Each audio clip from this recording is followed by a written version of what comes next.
بسم اللہ الرحمن الرحیم۔ السلام علیکم۔ پاک وائس اسٹوریز میں آپ سب کا خوش آمدید۔ ہانگ کانگ میں ڈکیتی کے دوران ڈاکو نے بینک میں موجود سب کو پکار کر کہا، ہلنا مت، یہ پیسہ حکومت کا ہے، تمہاری زندگی تمہاری ہے۔ بینک میں سب خاموشی سے لیٹ گئے۔ اسے کہتے ہیں ذہنوں کو تبدیل کرنے والا تصور دینا، سوچنے کے روایتی انداز کو تبدیل کر دینا۔ جب ایک خاتون جذباتی انداز کے ساتھ میز پر لیٹی تو ڈاکو اس پر چلایا، مذہب مذہب بنے، یہ ڈکیتی ہے، ریپ نہیں۔ اس سے کہتے ہیں پیشہ ورانہ ماہر ہونا۔ صرف اس بات پر توجہ مرکوز کریں کہ آپ کو کیا کرنے کی تربیت دی گئی ہے۔ جب ڈاکو بینک سے واپس گھر آئے تو چھوٹے ڈاکو جس کی تعلیم MBA تھے نے بڑے ڈاکو جس کی تعلیم پرائمری تھی سے کہا، بڑے بھائی آئیے گنتے ہیں کہ ہم کتنا پیسہ اٹھایا ہے۔ بڑے ڈاکو نے ڈانٹتے ہوئے کہا، تم بہت بیوقوف ہو، اتنا پیسہ ہے، اسے گننے میں بہت وقت لگے گا۔ آج رات TV نیوز ہمیں بتائے گا کہ ہم نے بینک سے کتنا پیسہ لوٹا ہے۔ اس سے کہتے ہیں تجربہ آج کل۔ تجربہ کاغذی ڈگری سے زیادہ اہم ہے۔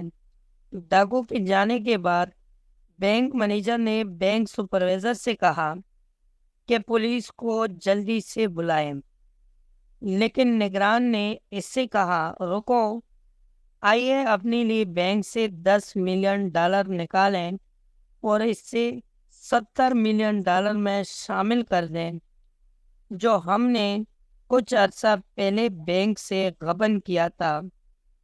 اس سے کہتے ہیں بہتر موج کے ساتھ تیرنا، ایک ناموافق صورتحال کو اپنے فائدے میں تبدیل کرنا۔ سپروائزر کہتا ہے، یہ اچھا ہوگا اگر ہر مہینے چوریاں ہوتی رہیں۔ اس سے کہتے ہیں ذاتی خوشی کی اہمیت۔ ذاتی خوشی آپ کی نوکری سے زیادہ اہم ہے۔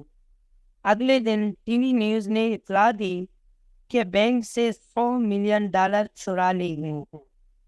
ڈاکو نے یہ سن کر پیسہ گننا شروع کیا اور بار بار گنتی کی اور کئی بار کی، لیکن ان کے پاس صرف $20 ملین ہی تھے۔ ڈاکو بہت غصے میں تھے اور انہوں نے شکایت کی، ہم نے اپنی جانیں خطرے میں ڈال کر صرف $20 ملین بینک مینیجر نے اپنی انگلیوں کی چٹکیوں سے $80 ملین لے لیے۔ ایسا لگتا ہے کہ چور بننے سے بہتر تعلیم یافتہ ہونا ہے۔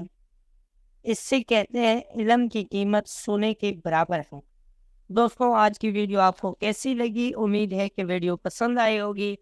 اگر ویڈیو پسند آئی ہو تو ویڈیو پر لائک کر لیں، کمنٹ میں اپنے رائے کا اظہار ضرور کر لینا، اگر ہو سکے تو شیئر کر لینا اور چینل کو سبسکرائب کرنا مت بھولیں۔